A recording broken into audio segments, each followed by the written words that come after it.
Hi, this is Ankit Tiwari और आप देख रहे हैं मेरा YouTube channel motivation for all. Hello friends, आज का ये वीडियो इंडियन रेलवे के जो डिफरेंट एग्जाम्स हैं एनटीपीसी ग्रुप डी और इसके बारे में सेफ्टी नॉन सेफ्टी कैटेगरी के बारे में थोड़ा बहुत जानेंगे, क्योंकि बहुत ज़्यादा प्रॉब्लम चल रहा है स्टूडेंट्स के साथ। बहुत ज़्यादा परेशान है, जो कि सर्कुलर जारी हुआ है उसके बाद बहुत सारे मन में डाउट्स और ये सारा चीज़ चल रहा है। साथ में डीएफ सीसीआईएल के बारे में देखेंगे कि वहाँ पे जो वैकेंसीज आएंगे उसका रिक्रूटमेंट प्रोसेस क्या है और किस तरह से करने की प्लानिंग चल रही है, तो उसमें वेटिंग स्टूडेंट्स को क्या कोई फ़ायदा हो सकता है, तो इसके बारे में देखेंगे। साथ में लास्ट में ये भी बात करेंगे कि आपका जो एएलपी के वेटिंग कैंडिडेट्स हैं उनकी क्या पॉसिबिलिटी है सबकी क्लियर हो जाने की, तो उसके बारे में भी हम आगे सारा का सारा डिस्कस करेंगे। तो सबसे पहले ये जो सर्कुलर जारी हुआ है उसकी वजह से बहुत सारे लोग जो एनटीपीसी और ग्रुप डी में एग्ज़ाम के लिए तैयारी कर रहे हैं या फॉर्म डाला हुआ है जिन्होंने, वो परेशान है कि क्या होगा, ये एनटीपीसी और ग्रुप डी की वैकेंसीज कम हो जाएंगी क्या, ऐसा बहुत सारे मन में उनके डाउट है। तो इसका जवाब सबसे पहले तो ज़रा देखते हैं। ये मिनिस्ट्री ऑफ रेलवे के 2 ट्वीट्स हुए हैं आज। इस ट्वीट्स में बताया गया है, Indian railway is not going to surrender any safety category post required for train operation and maintenance. Review is been done only for non safety category vacant post so that additional safety post can be created for new railway infrastructure project being developed at fast speed.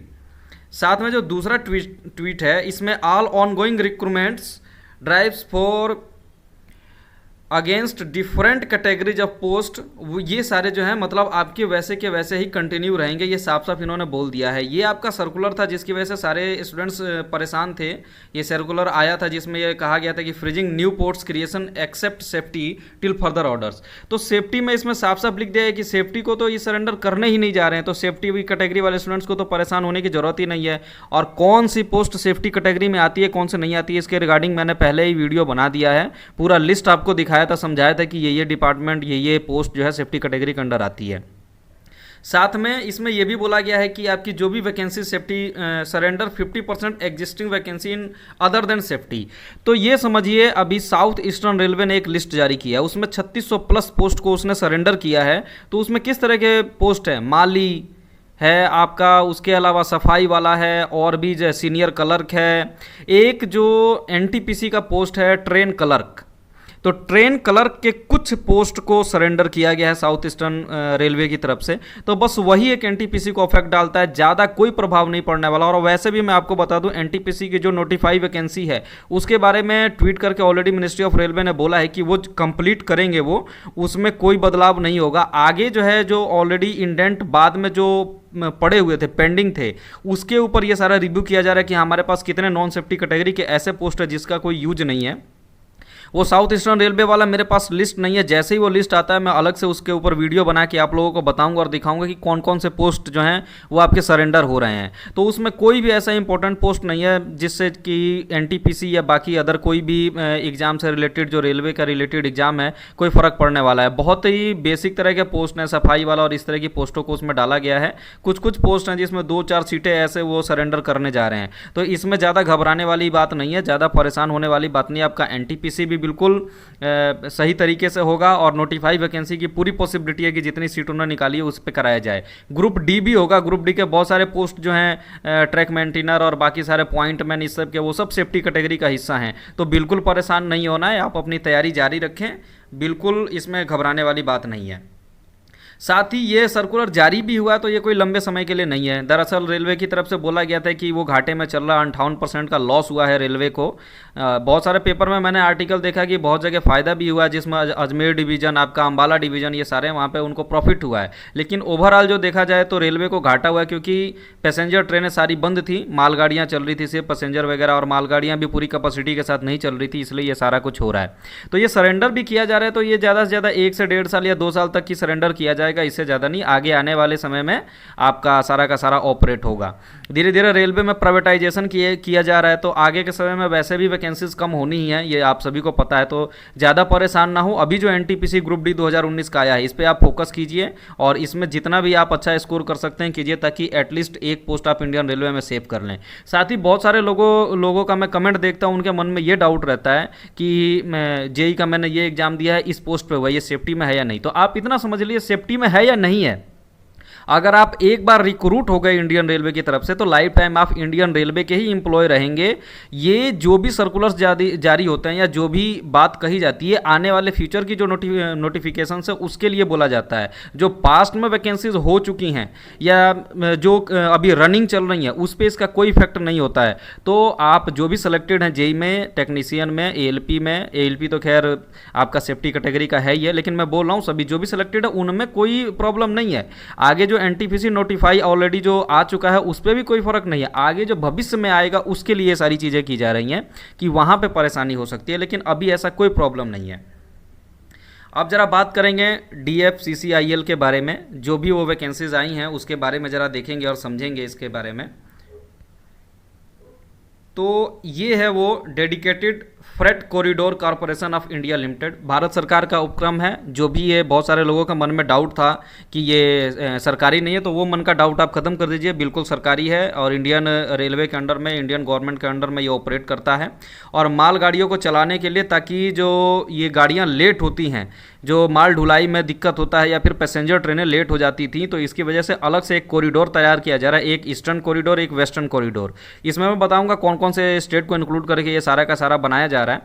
तो ये जो बनाया जा रहा है इसमें मालगाड़ियाँ दौड़ेंगी, मालगाड़ियों की सप्लाई, सामान की ढुलाई की जाएगी उसमें अलग से, ताकि ये दूसरी तरफ जो पैसेंजर ट्रेनें हैं उनकी कैपेसिटी भी बढ़ाई जा सके और वो टाइमली चल सके, इसलिए सारा का सारा काम किया जा रहा है। दूसरा ये भी है कि रेलवे की सबसे ज़्यादा जो आमदनी होती है वो मालगाड़ियों के थ्रू ही होती है। लगभग 70% जो कमाई है वो मालगाड़ी से होती है। और आप ये समझिए कि सामान देरी से जो वो डिलीवर कर रहे थे, जिसकी वजह से वो अलग मीडियम्स को ढूंढ रहे थे, जैसे रोड ट्रांसपोर्ट या बाकी मेथड को वो देख रहे थे कि रेलवे को अगर आज डिमांड किया तो 10 दिन बाद आ रही है सप्लाई। तो ये सारी परेशानी होती थी, जिसकी वजह से रेल को लॉस हो रहा था, उनको बहुत कम कॉन्ट्रैक्ट मिल रहा था, जिसकी वजह से उन्होंने डिसीजन लिया कि हम अलग से ही एक कॉरिडोर बनाएंगे जिसमें माल ढुलाई जल्दी और समय पे हो और पैसेंजर्स ट्रेनें भी लेट ना हो, तो दोनों काम आसानी से किया जा सकता है। तो इसलिए ये डिसीजन लिया गया। अब इसमें इन्होंने बताया है कि असिस्टेंट लोको पायलट और लोको पायलट मिला के टोटल 2768 वैकेंसी है। इसमें क्रू कंट्रोलर, लोको इंस्पेक्टर वगैरह इंक्लूड हैं। तो 1306 लोको पायलट और असिस्टेंट लोको पायलट का रिक्रूटमेंट है। लेकिन शुरुआती तौर पे for immediate requirement induction of 245 ALPs and 245 loco pilots will be done through deputation और एब्जॉर्प्शन फ्रॉम इंडियन रेलवे। तो इंडियन रेलवे से 245 लोको पायलट और असिस्टेंट लोको पायलट लेने की तैयारी है और ये यहीं से लेके कंप्लीट किया जाएगा। तो शुरुआती तौर पे तो ये लिया जाएगा, बाद में इन्होंने पूरा प्रोसेस समझाया है कि आगे जो है आप इसमें वैकेंसीज कैसे निकालेंगे, कैसे एग्ज़ाम कराएंगे, क्या क्या प्रोसेस होगा, क्या आपको पेमेंट करना होगा, उसके बारे में इन्होंने का सारा डिटेल दिया हुआ है। क्या क्या आपकी क्वालिफिकेशन होगी, किस तरह का एग्ज़ाम होगा, वो सारा का सारा इसमें डिटेल बताया गया है। तो इसमें ये समझ लीजिए, ये पूरा स्ट्रक्चर बताएगा कि कितने टाइम टू टाइम प्रमोट होगा। आप इसमें साफ साफ लिखा हुआ है कि असिस्टेंट लोको पायलट का रिक्रूट करेंगे और बाकी सारे पोस्टें जो आप प्रमोशन के थ्रू देंगे। तो इसके बारे में बताइए, तो मैं ये बता देना चाहता हूँ कि ये 245 है, ये किसी भी आरआरबी से ये डिमांड कर सकते हैं और ऐसा ज़्यादा चांसेस है कि ये जहाँ जहाँ से होके गुजर रहा है, जैसे कि अलग अलग जगहों से गुजर रहा है, वो मैं आपको दिखाना चाहता हूँ।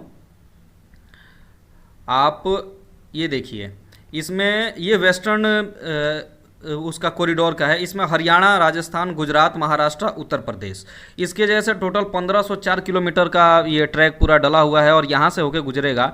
तो वो रिक्रूट भी करेंगे तो इन्हीं सब बोर्ड्स का, क्योंकि हर जगह उनको चाहिए, हर एरिया का ALP और लोको पायलट चाहिए, तो वो कोशिश करेंगे कि सबको मिला जुला के और लिया जाए ताकि प्रॉब्लम ना हो। अब कोई गुजरात वाला कितना दूर तक चला के लेके जाएगा, फिर वहाँ पर कहाँ स्टे करेगा, इसकी सारी परेशानी होगी और ड्यूटी आवर्स भी लिमिटेड होता है। तो इसलिए वो कोशिश करेंगे कि हर डिवीज़न से, हर बोर्ड से कुछ स्टूडेंट्स को उठाया जाए। तो इस तरह से वो सारा का सारा तय होगा। ऐसे ही अगर आप वेस्टर्न रेलवे का देखना चाहते हैं, सॉरी वेस्टर्न नहीं, ये ईस्टर्न का अगर देखना चाहते हैं तो ईस्टर्न का देखिए। ईस्टर्न में आपका पंजाब का 88 किलोमीटर, हरियाणा का 72, उत्तर प्रदेश का 1058, बिहार का 239, झारखंड का 196, वेस्ट बंगाल के 203, टोटल 1856 किलोमीटर का ये ट्रैक है।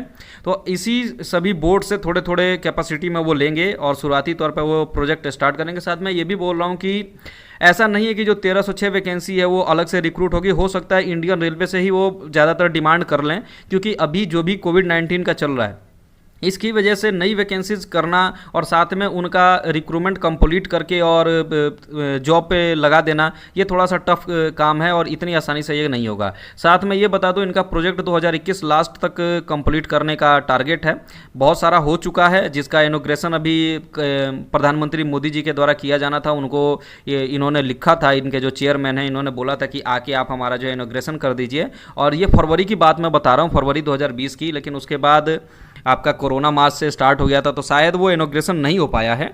मेरे को इसकी इन्फॉर्मेशन नहीं है। तो ये समझिए कि जो यहाँ पे तैयार हो चुका है ट्रैक, उसका ऑपरेशन बहुत जल्द हो जाएगा। उस पर ट्रायल्स हो चुके हैं, लगभग 600 प्लस ट्रेनें चला के उसका ट्रायल किया जा चुका है, लगातार उस पर ट्रायल चल रहे हैं। तो सब कुछ ओके है, बस ऑपरेट करना है। प्रधानमंत्री जी के द्वारा इसका इनोग्रेशन होगा, फिर ये ऑपरेशन इस पर स्टार्ट हो जाएगा, ट्रेनों का माल ढुलाई का काम स्टार्ट हो जाएगा। जो अभी प्रोजेक्ट अंडर कंस्ट्रक्शन है वो आगे कंटिन्यू चलता रहेगा और आने वाले टाइम पे 2021 लास्ट तक या 2022 के कुछ टाइम में उसको भी कंप्लीट कर लिया जाएगा। तो ये पूरा कंप्लीट इन्फॉर्मेशन और डिटेल था। तो मैं ये बोलना चाहता हूँ, और लास्ट में मैंने ये बोला था कि वेटिंग के क्या चांसेस है। तो आप ये समझिए कि वेस्टर्न रेलवे का आपने देखा, वेस्टर्न रेलवे में अभी भी 750 सीटें खाली हैं। इसी तरह से एनएफआर में 300 के आसपास सीटें खाली हैं। तो 1000 यहाँ से रिक्वायरमेंट होता है। साथ में हर साल 6 से 7000 एएलपी का रिक्वायरमेंट होता है।